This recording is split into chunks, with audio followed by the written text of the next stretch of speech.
сегодня в главный корпус, где их ждут ряд праздничных мероприятий. В честь праздника для студентов организовали ряд выставок. Фотовыставка мечети Крыма, выставка «Крымско-татарская вышивка» и выставка расписной посуды. Кульминацией торжества стал концерт в актовом зале, посвященный не только Дню факультета, но и празднику Наврез, Новому году по солнечному календарю. По традиции первым поздравил студентов декан факультета Меметов Айдер Меметович. Я вас хочу снова поздравить с Новым годом. Вы посмотрите на улице, какая прекрасная погода.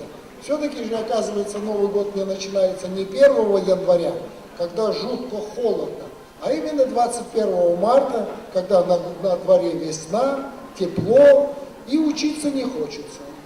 Кроме того, самых успешных и активных студентов наградили грамотами. После всех ждала самая интересная и веселая часть – песни, танцы и сказка о Шахерезаде на новый лад. Восток – дело тонкое, а участники сегодняшнего праздника доказали, что еще и яркое и громкое. Праздник мне очень нравится, я учусь на 3-м курсе, и меня очень радует то, что с каждым годом он становится все краще, все веселее, все заводнее и все красочнее. Очень нравится праздник. Я желаю своему факультету оставаться такими же дружными, любить друг друга, такими же хорошими и добрыми, какими вы есть. Нам остается лишь пожелать студентам так же хорошо преуспевать в учебе, как они умеют веселиться.